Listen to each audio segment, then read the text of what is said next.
받드신 하나님의 말씀은 요한복음 1장 29절에서 34절 말씀입니다. 우리가 누구를 소개할 때는 아무나 소개를 하지 않지요. 누구를 소개할 때는 양방의 사람들을 다 잘 알고, 그렇죠?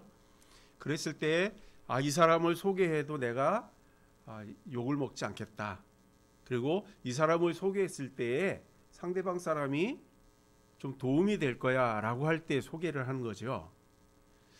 그런데 오늘 세례 요한이 예수님에 대해서 소개하는데 뭐라고 소개를 하고 있습니까? 31절 앞부분 한번 볼까요? 31절 앞부분이요. 거기에 보니까 나도 그를 알지 못하였으니 라고 얘기해요. 그렇죠? 자, 그리고 33절 앞절에 뭐라고 했습니까? 나도 그를 알지 못하였으나 이렇게 얘기해요. 지금 세례 요한은 많은 사람들에게 예수님을 지금 소개하는 거예요. 그렇죠? 그런데 지금 세례 요한이 예수님에 대해서 뭐라고 얘기해요? 난 그 사람은 잘 모른다는 거예요. 그 사람이 누군지를 알려라 소개시키는 거 아니겠어요? 성경에 이런 말씀이 있어요. 소경이 소경을 인도하면 어떻게 된대요? 둘 다 구덩이에 빠진다 그러죠. 소경이 소경을 인도할 수 없다라는 얘기예요. 그렇죠? 그렇다면 지금 세례 요한이 예수님이 누군지도 모르는데 예수님을 소개한다는 것이 말이 되는 거예요? 안 되는 거예요? 말이 되는 거예요? 안 되는 거예요? 안 되는 거죠. 그런데 또 웃긴 얘기를 해요. 그게 뭐냐 하면 내 뒤에 오는 사람이 나보다 앞선대요. 누군지도 모르면서. 우리가 성경 읽다 보면 이렇게 좀 난감할 때가 있어요. 처음부터 끝까지 우리를 자꾸 조곤조곤 설명해 주면 우리 참 이해하기 쉬울 것 같아요. 그렇죠? 근데 때로는 이렇게 세례 요한이 지금 예수님에 대해서 증거하면서 나는 그 사람 누군지 잘 몰라. 그러면서 소개는 해줘야겠대요. 그러면서 또 뭐라고 얘기하냐면 그 사람 나보다 앞선대요. 내가 그 사람을 모르는데 어떻게 나보다 앞선 건 어떻게 알지요? 이런 거를 접하게 되면 좀 당황해요. 그렇죠? 앞뒤가 안 맞는 말이잖아요. 동문서답도 아니고 이거. 자, 그런데 하나님은 우리를 통해서 일을 하실 때에 이렇게 꽉 막힌 이야기들을 우리 보러 하라고 할까요? 그렇게 하지 않아요. 하나님은 우리에게 일을 맡길 때에 그것을 할 수 있도록 하나님은 길을 열어주세요. 그러면서 어떤 힌트를 우리에게 주냐면 30절과 31절에 보니까요. 하나님이 세례 요한에게 힌트를 줬어요. 그게 뭐냐면 나도 그를 알지 못하였으나 나를 보내어 물로 세례를 베풀라 하신 그이가, 여기 하나님이죠. 하나님이 나에게 말씀하시되 성령이 내려서 누구의 위에든지 머무는 것을 보거든 그가 곧 성령으로 세례를 베풀 이인 줄을 알라 하셨기에 내가 보고 그가 하나님의 아들이심을 증언하게 되었다는 거예요. 그러니까 성령이 임하기 전까지는 예수님이 누군지 모르는 거예요. 그러나 성령이 임하는 걸 보며 그분이 하나님이 보낸 하나님의 아들이라는 것을 하나님이 알라는 거죠. 자, 이런 장면들이 몇 군데 나와요. 모세가 바로에게 이제 하나님이 모세를 통해서 바로에게 가라고 얘기하거든요. 그랬을 때 모세가 하나님 저는요 능력이 없어서 못 갑니다. 그래서 능력을 주세요. 그 능력이 뭔지 혹시 아세요? 지팡이를 던지니까 뱀이 되고 손을 품속에 넣었다 빼니까 문둥이 들기도 하고 또 물을 갖다가 모래에 뿌려보니까 그게 피가 되기도 하고 이런 능력을 주시는 거예요. 그런데도 모세가 뭐라고 하냐면 하나님 저는요 입이 뻣뻣해서 말도 못하고요. 그러니까 나 말고 다른 사람 보내달라고 이렇게 얘기합니다. 그랬더니 하나님이 입을 만든 사람이 누구냐, 손을 만든 사람 누구냐, 귀를 만든 사람 누구냐, 나다. 나만 믿고 따라하면 인도하겠다 이렇게 하나님이 말씀하세요. 그런데 모세가 자꾸 하나님 저는 능력도 없고요 입도 뻣뻣하고요 그래서 못해요 자꾸 하니까 하나님이 뭐라고 하냐면 그러면 말 잘하는 너의 형이 있지 않냐? 아론이 너의 입이 되어줄 거야. 이렇게 말씀하거든요. 그리고 나서 하나님이 거기서 끝나지 않고 아론에게도 찾아갑니다. 그리고 아론에게 이제 모세가 너에게 들려주는 말을 너는 대변하라 이렇게 얘기해요. 그럼 아론이 준비할 수 있을까요? 없을까요? 준비할 수 있겠죠. 그게 하나님이라는 거예요. 모세가 못한다고 했을 때 그래 니네 형 아론이 있잖아. 니네 형 아론한테 부탁해. 이렇게 얘기했다면 모세가 또 그것도 힘들 거예요. 그렇죠? 형한테 가서 그 얘기하기가. 그런데 하나님은 그걸 또 다 아시는 거예요. 그러니까 아론에게 찾아가서 이제 모세가 너에게 무슨 얘기를 하면 네가 모세의 입이 되어서 네가 얘기해 줘. 이렇게 얘기하거든요. 우리가 잘 아는 바울도 마찬가지예요. 바울도 다메섹에서 예수님을 만나잖아요. 그렇죠?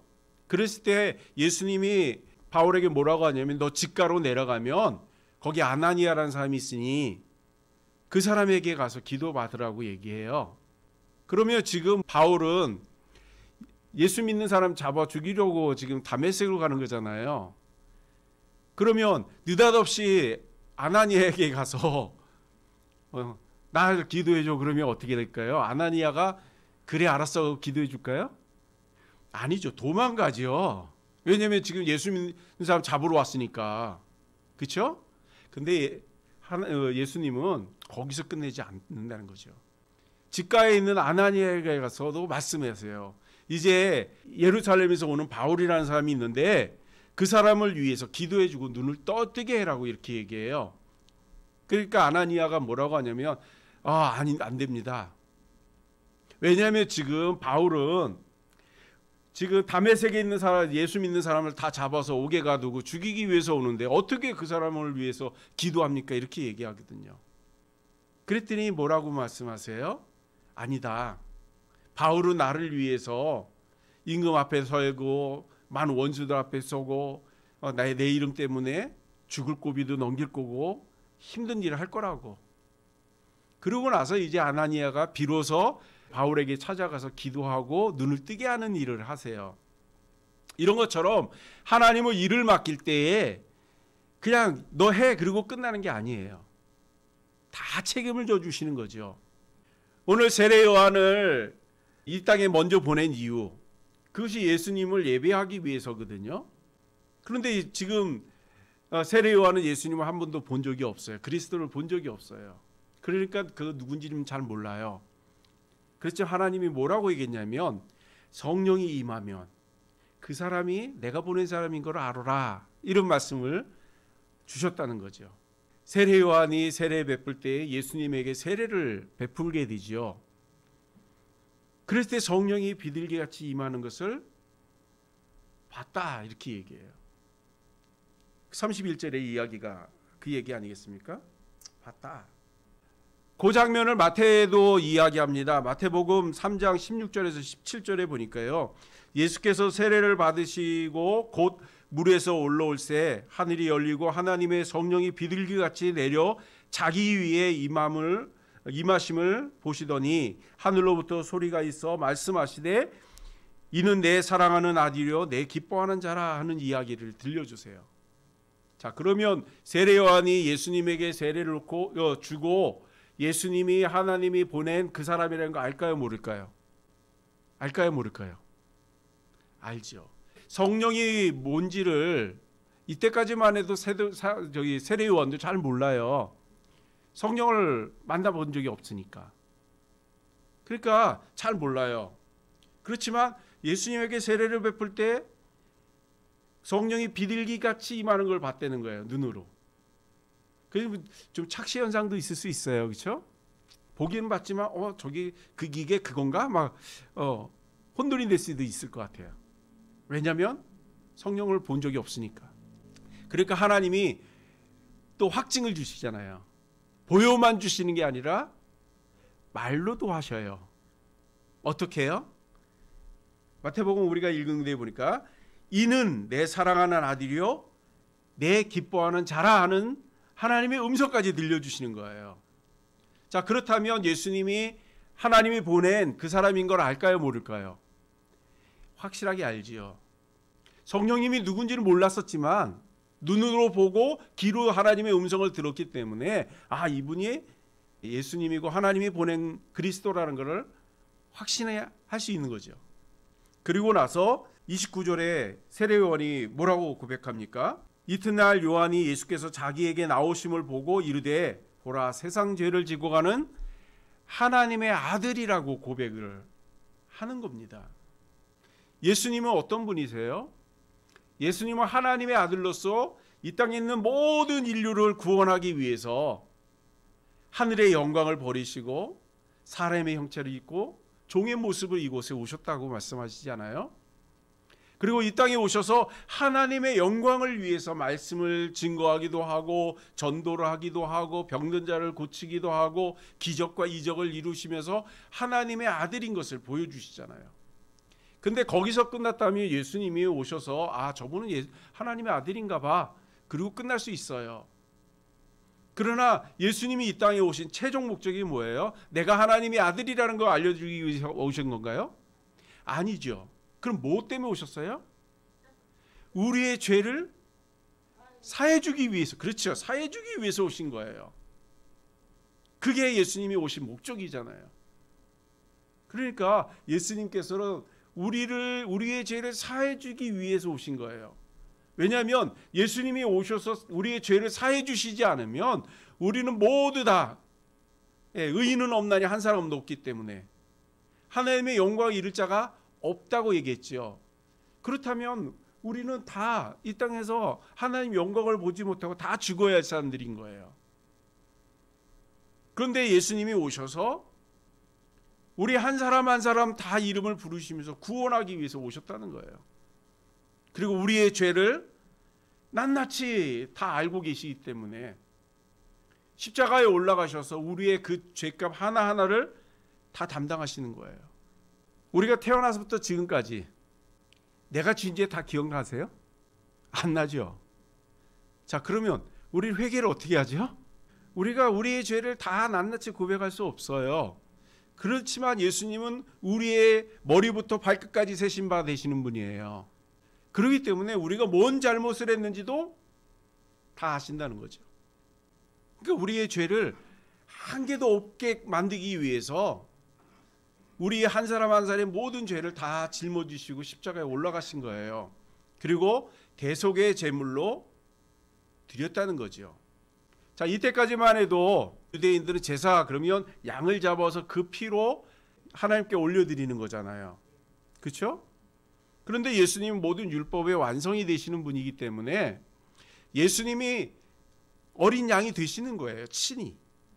그래서 지금 세례 요한의 고백이 그 고백 아니겠어요? 이는 세상 죄를 지고 간 하나님의 어린 양이라고 이렇게 표현하시는 거예요. 그러니까 우리의 죄를 예수님이 담당하기 위해서 오신 그분이라고 지금 사도 바울은 고백하는 거죠. 뿐만 아니라 사도 바울이 예수님에 대해서 표현하기도 예수님은 내가 신발끈 매기도 감당할 수 없는 분이라 이런 고백을 해요. 그만큼 예수님에 대해서 세례 요한의 마음속에는 예수님에 대해서 그런 섬김의 모습이 있어요. 우리가 지난주에도 좀 살펴봤잖아요. 그 유대인들이 제사장하고 레위인들을 보내요. 세례 요한에게. 그 사람이 그리스도인지 알아보라고 보내는 거지요. 자, 제사장과 레위인이 와가지고 세례 요한에게 얘기합니다. 네가 그리스도이냐 이렇게요. 그러니까 세례 요한이 뭐라고 얘기했습니까? 나는 아니야 이렇게 얘기하죠. 자, 그럼 네가 엘리야야 아니면 선지자야 이렇게 묻습니다. 그랬을 때 여전히 세례 요한은 뭐라고 얘기해요? 나는 엘리야도 아니고 나는 선지자도 아니야 이렇게 얘기합니다. 그랬더니 뭐라고 그럽니까? 그러면 네가 뭐냐? 엘리야도 아니고 선지자도 아니고 그리스도 아닌데 네가 어떻게 세례를 주냐 이런 얘기를 하거든요. 그럴 때 세례 요한의 고백이 25절에 보니까요. 또 물어 이르되 내가 만일 그리스도도 아니요 엘리야도 아니요 선지자도 아닐진데 어찌 세례를 베푸냐 하는 질문을 했잖아요. 그랬더니 세례 요한의 대답이 31절입니다. 우리 한번 같이 읽어볼까요? 31절 시작. 나도 그를 알지 못하였으나 내가 와서 물로 세례를 베푸는 것은 그를 이스라엘에 나타나려 함이라 하시니라. 예, 지금 세례 요한이 온 이유는, 그리고 세례를 베푸는 이유는 내가 그리스도고 엘리야고 선지자라서 세례를 베푸는 게 아니라 내 뒤에 오시는 분을 이스라엘 백성들 앞에 나타나게 하기 위해서 온 거라는 거예요. 이 말은 뭐예요? 나는 그리스도가 아니라는 얘기겠죠.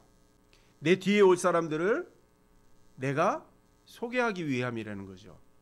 자, 세례 요한이 또 이런 얘기를 해요. 그럼 너가 누구야? 이렇게 묻지요. 그랬을 때 이사야 선지자의 예언의 말을 보니까 광야에서 외치는 자의 소리가 있는데 내가 그다, 이렇게 얘기해요.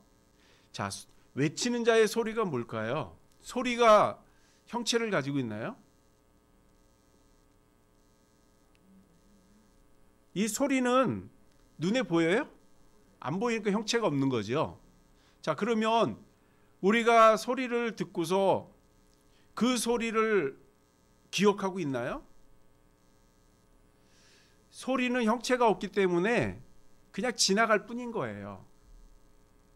그게 소리인 거예요. 그렇다면 소리를 가지고 우리가 믿고 따르고 그리스도처럼 우리 하나요? 그렇게 안 해요. 소리는 그냥 지나가는 거니까요. 아주 옛날에 사극 같은 거 보면 그런 장면이 나와요. 임금님이 이제 행차를 하세요. 그러면 누군지 모르지만 저 앞에서 물러거라, 임금님 행차시다 하고 소리치고 가는 사람이 있어요. 그 사람이 누굴까요? 그러니까 그 사람이 누구냐고, 그 소리치는 사람. 그 사람을 사람들이 기억할까요? 그 사람들은 소리치는 사람은 관심이 없어요. 다만 들리는 게 뭐예요? 임금님이 오신대. 그러면 무릎 꿇는 거죠, 다. 왜냐면 임금님을 쳐다볼 수 없으니까. 자, 그러면 임금님을 보고 무릎 꿇는 거예요? 아니면 소리를 듣고 무릎을 꿇는 거예요? 그렇죠, 소리를 듣고 무릎 꿇는 거예요. 그런데 그 소리는 누구라고요? 아무도 몰라요. 이게 바로 세례 요한의 역할이라는 거예요. 나는 소리라는 거예요. 나는 아무것도 아니고 내 뒤에 오는 사람이, 그 사람이 중요하다는 거예요. 나는 그 사람의 신발끈도 묶을 수도 없고 그 사람은 흥해야 되고 나는 쇠해야 하는 그런 사람이라고. 그게 소리인 거예요. 세례 요한이 또 뭐라고 얘기합니까?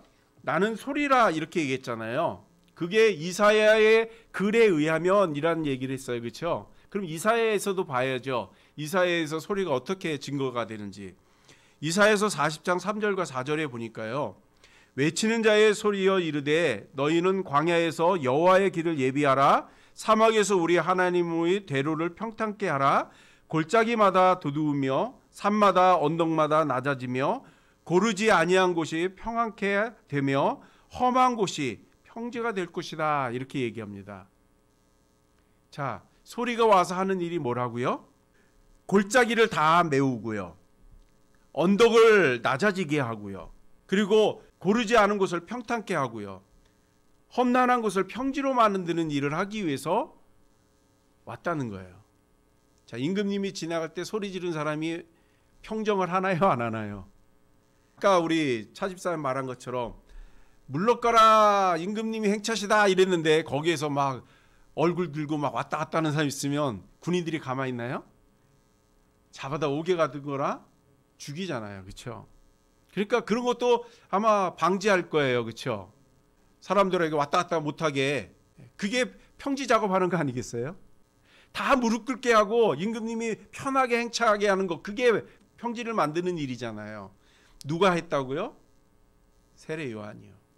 세례 요한이 그 일을 하는 거예요. 나는 왕이 아니고 내 뒤에 오실 분이 왕이라고. 난 그분의 신발끈도 매기가 어렵고, 그분은 흥해야 되고 나는 쇠해야 된다고. 그렇기 때문에 내가 세례를 베푸는 이유는 내 세례가 지금 너희들을 구원하는 세례가 아니라는 얘기입니다. 그러면 세례 요한이 주는 세례는 뭐지요? 죄에 대해서 용서하고 또 하나님의 아들 예수 그리스도를 영접하기 위한 믿음의 고백이라는 거예요. 마치 이런 거죠. 유대인들에게는 무엇을 해야 구원을 받는다고 해요? 유대인들은 할례를 해야 구원받는다고 생각을 해요. 그래서 태어난 지 8일이 되면 남자애들은 다 할례를 해요. 자, 그런데 지금 애들이 할례를 할 때에 그게 하나님의 아들이란 생각으로 할까요? 아니면 전통적으로 내려왔으니까 하는 걸까요? 그렇죠. 의미가 바뀌어지는 거예요. 점점. 첫 이미지가 상실이 되는 거예요. 습관적으로 하는 거죠. 우리가 가끔 이런 거 있잖아요. 예수 믿으면 은혜를 입잖아요. 그래서 교회를 오는데 어떨 때는 막 은혜가 돼서 올 때도 있지만 어때요? 어떨 때는 마지못해 올 때도 있잖아요. 구원받아야지, 오늘은 하나님의 음성을 듣고 내가 은혜를 입어야지, 그런 심정으로 올 때도 있지만 때로는 그렇지 않을 때도 있잖아요. 막 습관적으로. 그런 모습은 하나님이 받지 않는다고 성경에는 기록을 하고 있습니다. 마치 세례도 마찬가지예요. 이 물세례라고 하는 것은 우리의 죄가 깨달아지고 그것을 해결하기 위해서 예수님이라고 하는 은혜 앞에 나오는 거죠. 그러나 그냥 죄 있는 모습으로 예수님 앞에 나와서 내가 죄 사함을 받았다 이렇게 얘기하기 어렵죠. 그러니까 물세례는 우리에게 상징으로 주는 거죠. 그것이 우리를 구원하는 게 아니라 우리가 우리가 죄를 고백했습니다 하는 그런 상징적인 부분이에요. 자, 그러면 세례는 누가 준다고요? 하나님의 아들 예수 그리스도가 우리에게 세례를 주는 겁니다. 지금 예수님이 이 땅에 오신 목적이 우리의 죄를 사하여 주기 위해서 오신 하나님의 어린 양이라고 고백하잖아요. 그 양을 통하지 않고는 우리의 죄 사함을 받을 수 있어요? 받을 수가 없어요.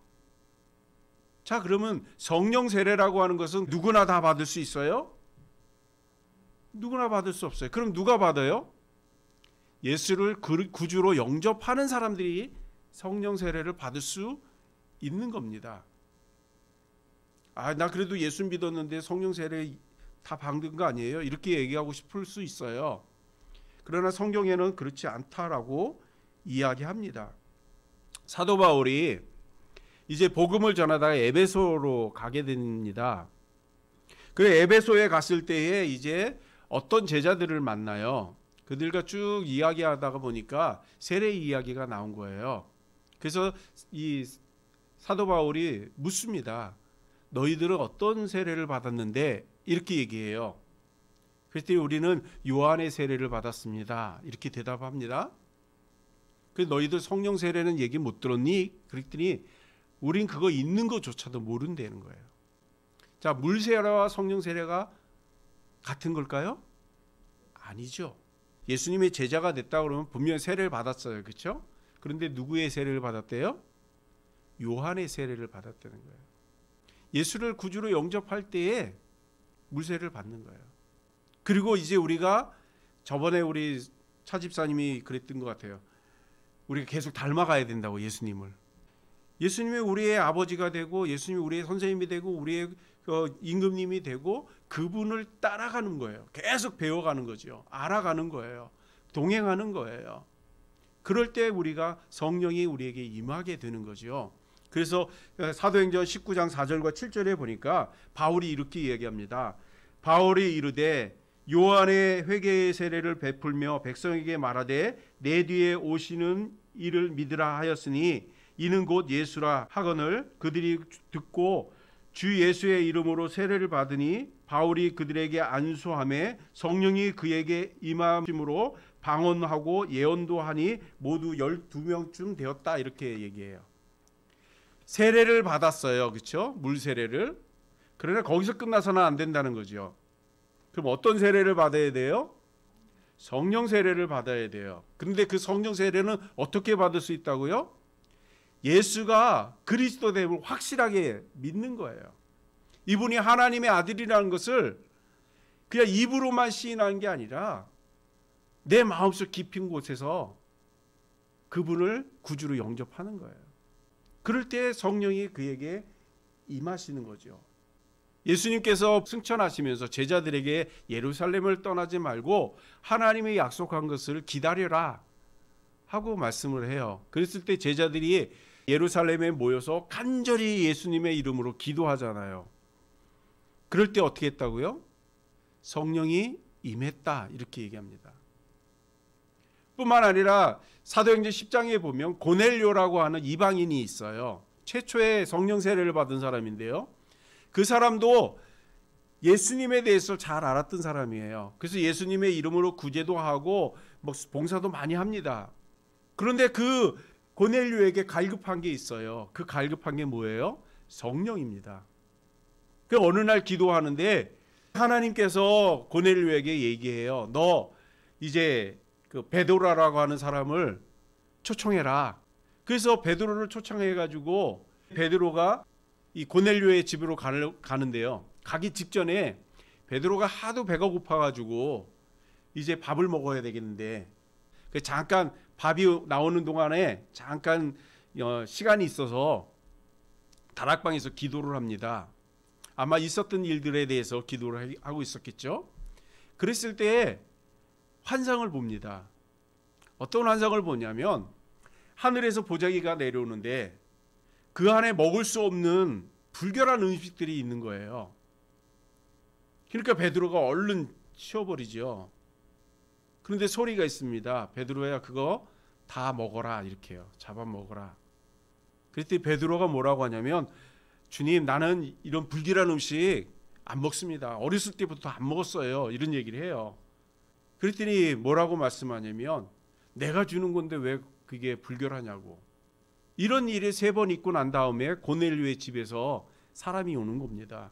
그리고 고넬료라는 사람이 당신을 초대합니다. 갑시다 이렇게 얘기해요. 그랬을 때 베드로가 생각을 합니다. 어떤 생각을 하냐면 지금 고넬료는 이방인이에요. 신앙적으로 보면 그 사람은 어떤 사람이에요? 이방인들은 지금 기도하면서 본 불결한 음식과 같은 거죠. 그런데 그런 사람 집에 갈 수 있어요? 하나님이 환상을 보여주시지 않았으면 안 갔을 거예요. 환상을 보고 나서 갑니다. 그리고 가서 이제 예배를 드리다 보니까 성령이 그 가정에 임하는 것을 보게 돼요. 아, 이 사람들이 예수를 잘 믿는 사람이라는 걸 그때 베드로가 깨닫거든요. 성령이 어떤 사람들에게 임한다고요? 아무에게나 임한다고요? 교회 나오는 사람이면 누구나 다 성령 세례를 받는다고요? 아니에요. 그럼 누가 받는다고요? 예수님을 진심으로 믿고 따르는 사람. 그래서 사도 바울이 사도행전 4장 12절에 얘기합니다. 다른 이로서는 구원받을 이름을 우리에게 주신 적이 없다고. 자, 그럼 누구에게 통해서 구원을 받을 수 있다고요? 예수님. 예수님을 믿어야만 우리가 구원을 받을 수 있고요. 성령 세례가 우리에게 임할 때 우리가 구원에 임하게 되는 거예요. 자, 그러다 보니까 지금 세례 요한이 이렇게 구구절절히 쭉 설명을 하는 거예요. 나는 이 땅에 올 때에 외치는 자의 소리로 올 뿐이라고. 난 그리스도도 아니고 엘리야도 아니고 선지자도 아니라고. 다만 하나님께서 내 뒤에 오는 하나님의 아들이신 예수님을 영접하기 위해서 그냥 외치는 자의 소리로 이 땅에 왔다는 거예요. 그리고 예수님의 그 앞길을 평탄하기 위해서 물로 세례를 줄 뿐이지 나는 너희에게 구원을 줄 수 있는 구원자가 아니라 이렇게 얘기합니다. 그러니까 내가 말을 전할 때는 죄에 대해서 회개하고 마음을 깨끗하게 하라는 거예요. 정결하게. 왜요? 내 뒤에 올 예수님을 영접하기 위해서.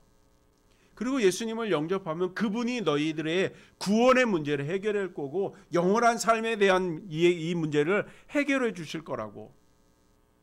그러기에 그분을 만나야 된다고 이 이야기를 해주는 거예요. 자, 그러니까 오늘 본문에는 나와 있지 않지만 바리새인들과 레위인들이 그 이야기를 듣고 깨달음이 있지 않겠어요? 이제 예수라고 하는 그분이 누군지 모르지만 그분에 대해서 기다려지지 않을까요? 여태까지 메시아를 기다려왔던 사람들이기 때문에 아마 더 그럴 거예요. 우리도 예수님을 기다려야 됩니다. 물론 예수님이 우리와 동행하셔요. 우리와 늘 함께 하시는 분이에요.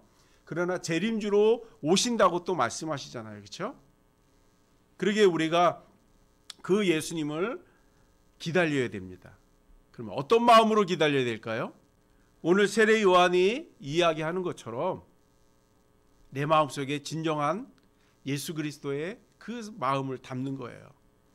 그분이 하나님의 아들로서 성경에 말하는 재판장으로 오실 그분을 기대하는 거죠. 그럴 때 저와 여러분들에게 잘했다 칭찬하실 것이고요. 영원히 우리가 기다렸던 그 천국을 경험할 것이고요. 영원히 죽지 않는 복되고 아름다운 삶을 살게 될 줄로 믿습니다. 그래서 우리 삶 속에서 늘 예수님을 기다리면서 기대하면서 그렇게 매일매일 사시는 저와 여러분이 되시길 주님의 이름으로 축복합니다. 기도하겠습니다.